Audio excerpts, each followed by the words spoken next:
So good afternoon. I want to start today by giving you an update on conversations that our administration's been having with the U.S. Army Corps of Engineers, the Commonwealth's testing capacity, and our efforts to open emergency childcare centers.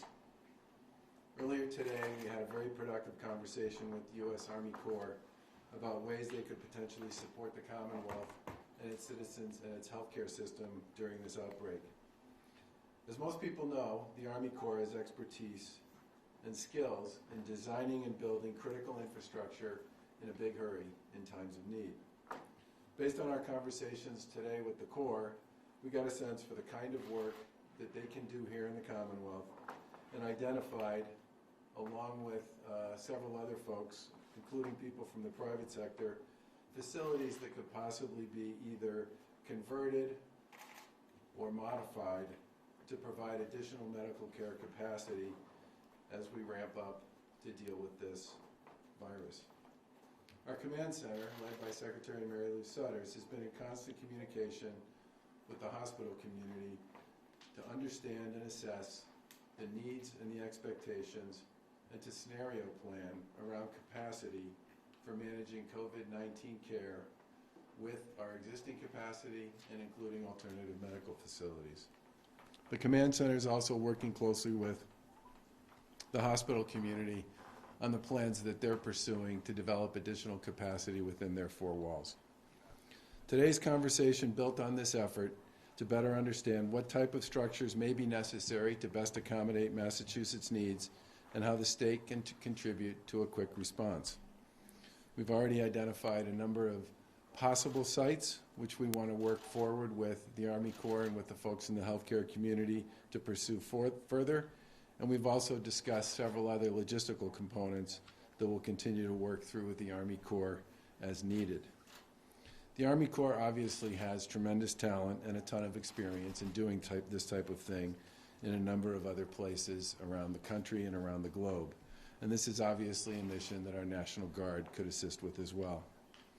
The Command Center will closely monitor this issue and make sure that we're doing all the things we need to do to assist our healthcare community as they and we work together to ensure that we have the capacity we need to serve our residents. I also want to take this opportunity to share a status update from the Command Center on testing. The Command Center is monitoring the Commonwealth's testing capacity and the ways in which we can increase testing for more residents.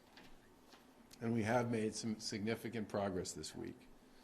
Over the past 2 days, the number of tests completed in a day in Massachusetts has nearly doubled, from 520 on Wednesday to 962 yesterday. That represents about an 85% increase in the number of completed tests. We'll post more data this afternoon to reflect the last 24 hours. Since Wednesday, testing capacity generally has also grown. Testing capacity for the state labs and commercial labs was just under 700 on Wednesday and increased to 1,144 as of Friday.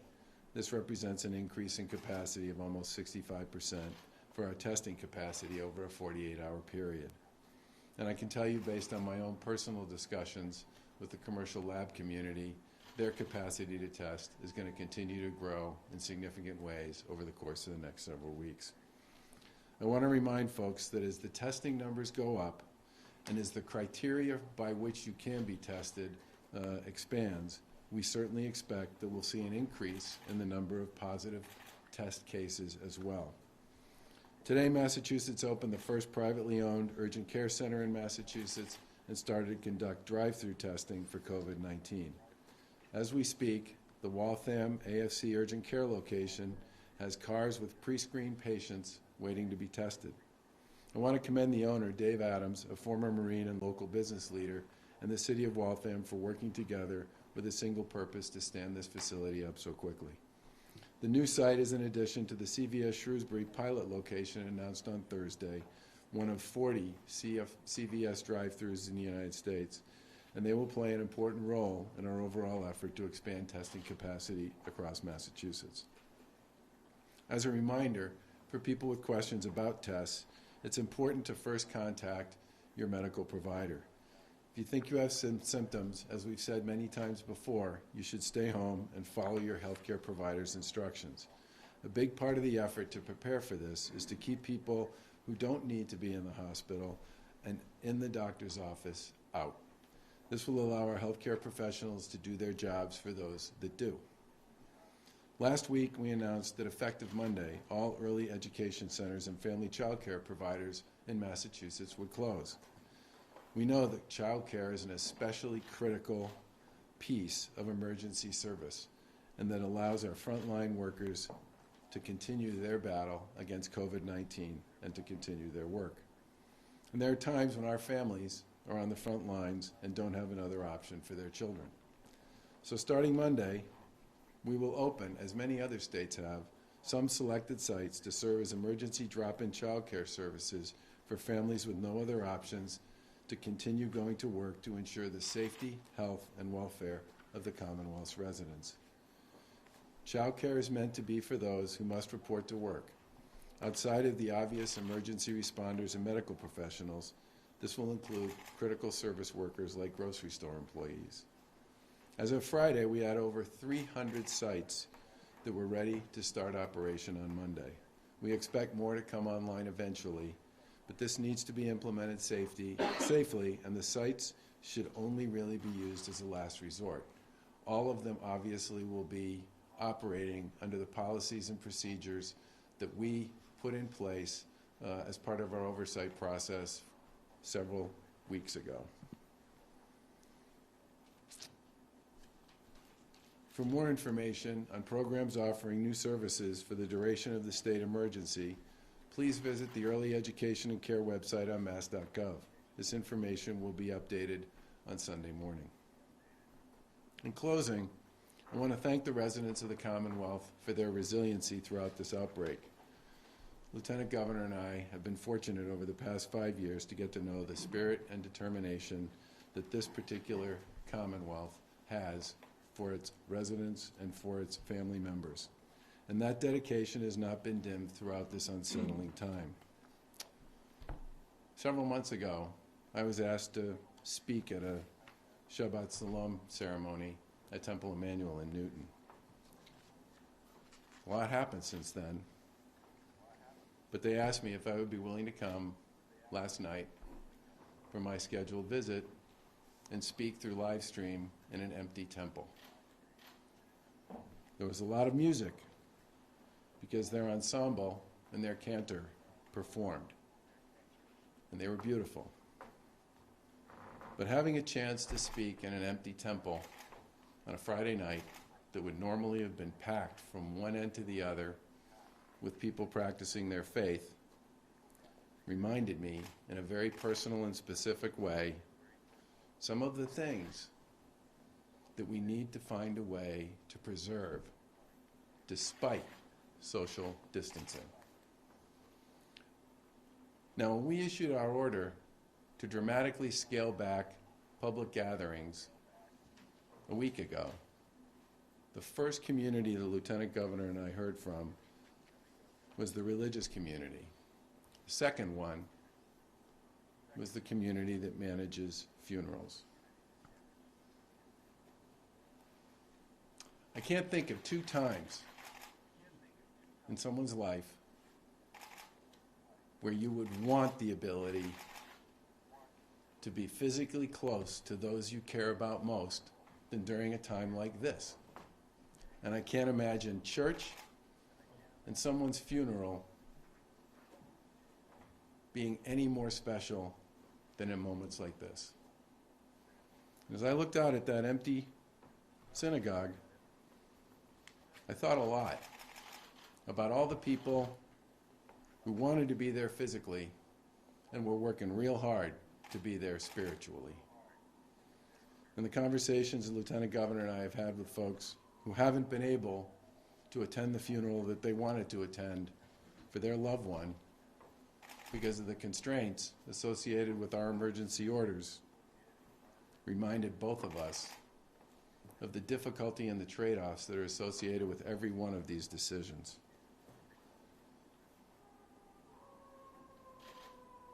But many people who have had that opportunity for physical closeness taken away from them And that opportunity for the solidarity that comes with being able to pursue the gatherings on a regular basis, or even on a one-time basis that means so much to them, are finding ways to persevere and work through it. And there's no question that in this time, social distancing, personal hygiene, and all the issues we've talked about handshakes and high fives and hugs, simply can't be part of our daily routines. But time and time again, I've seen the people in Massachusetts make adjustments, deal with it, act accordingly, and step up. And I expect nothing different from this point forward. With that, happy to take questions on those issues or others. You're not going to issue a shelter-in-place order just because other states have done it. What would need to happen? What would you need to see at this point in order to do that? You also said that your decisions are informed by your advisors and other experts. What specifically, if anything, have you heard from them at this point that's allowed you to decide that at this point shelter-in-place is not the appropriate step? Well, let's start with shelter-in-place as it's been pursued in other places. Just to be clear, you can still, in all those other places that have issued orders like that, go to the grocery store. You can still go to the pharmacy. You can still go for a walk. In none of those places is the fundamental position of government, state or local, that people should spend all of their time inside. So let's just start with that. Secondly, what we've said all along is that we will make decisions based on data and guidance that we get from public health experts, from state and federal authorities, and based on the facts as we understand them on the ground here in the Commonwealth. That's been our position all along, and it's going to continue to be our position. Governor, what do you say to some of the towns who have already ordered some sort of suspension of major retail, such as Somerville? Yeah. Are you in support of those towns? Some of them say that they were kind of waiting on the state's act, and because the state didn't act, they just took initiative on themselves. What I believe our job is to do the best we can to create a framework to deal with this virus. And last Sunday, when we basically said takeout only for restaurants or other food serving entities, no gatherings of more than 25, and a whole series of other initiatives that were basically designed to dramatically reduce social contact and gatherings here in Massachusetts, we viewed that as a pretty aggressive message to the people of Massachusetts based on guidance we were getting from the folks at the command center and others about what we should do here to stop the spread or reduce the spread of the virus, and that we would continue to make adjustments based on facts as they became available. Now, many locals have made a variety of decisions within the framework of what we've established, and that's perfectly appropriate. I mean, the Lieutenant Governor and I, for the past 5 years, as former local officials, have said one of the things we think is most important is that we set a framework, but if locals want to do things within that framework, that's their call, because they know their communities better than we do. Governor, today we're learning that there's a prisoner that tested positive for COVID-19. What do you have to say for other people serving time and people who work in prisons who are worried? Yeah. Do you want to speak to this one? So there was an individual at the Bridgewater Treatment Center who tested positive. The Department of Corrections has followed all the protocols around isolating the individual, doing the contact tracing, the people who the individual had come in contact with. All of those individuals, if they were staff, went home and are being tested. The place was disinfected. So we believe that the treatment center has followed all the protocols that we do in any other facility where you would have a patient, a person, or in this case, an inmate who was tested positive.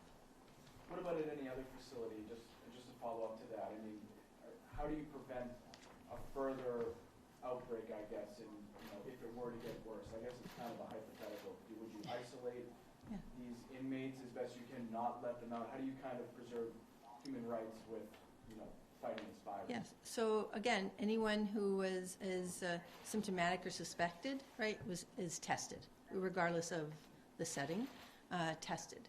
and sort of quarantined or isolated, whatever term you would like, pending the results. And these are results that go to our state lab that turns them around quickly. And then you do, like, who were you in contact with? So the very first thing you do is, like, who are the people that you were in contact with? And they are immediately sort of isolated from the person. Obviously, a prisoner, they're isolated because they're not released. Staff would be sent home. And then it's a 14-day quarantine period for anyone who's been in immediate contact. And then obviously if they're asymptomatic, you'd be tested. Sort of, I mean, again, it's across any, let's just use the word congregate, 24/7 kind of facility. Governor, I'm sorry, I just wanted to ask about the Army Corps of Engineers. What are some of those sites that you guys are considering? The mayor of Boston spoke about it yesterday, that he's also in these discussions as well. Is it He was on the call today. So we'll just flat out, what are some of the sites? Well, I'd refer to them more generically than specifically, because obviously there's work has to be done to figure out whether or not they'd be appropriate. But let me just start with the other side of this, which is the Army Corps. What was interesting about this presentation, and the Lieutenant Governor and I were talking about this afterwards, they do this so much that they have literally like a cookbook of models, right? You know, this is one model we do, this is another model we do, this is another model we do. This one takes this amount of time, this one takes this amount of time. You can put this in this kind of model. This one has, you know, a certain amount of electrical capacity. This one has a certain amount of sort of plumbing capacity. I mean, it's dizzying how organized and structured they are, because they've done so much of this. And so literally it's like they show you what the cookbook is, and then they say to you, the kinds of places we believe our cookbook would work best in your area would be things like college dorms, okay? We have a few of those in Massachusetts. Big venues, if you're not using big venues, but the big test for the big venues is, can they deal with all the issues around electricity and water and stuff like that. They also talked about whether you had nursing homes that were recently, okay, being the key word there, recently closed, that might be possible to do public post-acute work at. It's pretty impressive, actually. And one of the things the command center is going to do is spend some time. They've spent a lot of time already with the hospital community, but the idea now would be, say, okay, now we know what the cookbook looks like. No, now we know what the requirements are. Let's go see what kinds of stuff we have that would fit with this particular set of capabilities from the Corps. And what role would the National Guard play in that, if any? And then just to follow up, if they're not having much to do with that, where would Commonwealth citizens maybe see the National Guard in the next coming days and weeks? Well, the Guard's role in something like that would be twofold. Number one, they have a lot of people who know a lot about standing these kinds of things up. I mean, that's one of the things the Guard is very good at. The second thing they would do is work in conjunction with the folks from MEMA to chase supplies that would be necessary to both outfit, to construct and then outfit a facility like that. What the Guard's going to be doing in the short term, as I said yesterday, is supporting our 24/7 facilities, which they're already doing, and also supporting cities and towns on particular things that, because many cities and towns are shorthanded in a variety of departments because they have people who aren't sick, but who were exposed to someone who was sick and are now in isolation for the 14 days that the Secretary talked How about. many towns or agencies have applied through NEMA to have the National Guard attract? I don't know the answer to that. Governor, I spoke with some mayors yesterday who said that they'd like some help from the Guard as soon as possible. They said that they just are waiting for some more guidance from your administration as to how to go about getting that help. What information do you have for them at this point? There are regional MEMA directors in every part of the Commonwealth, and they know the mayors, and the mayors know them. If the mayors want to talk about how the Guard can help them, I have to believe many of them are reaching out to their contacts at MEMA. Those relationships are ongoing and constant.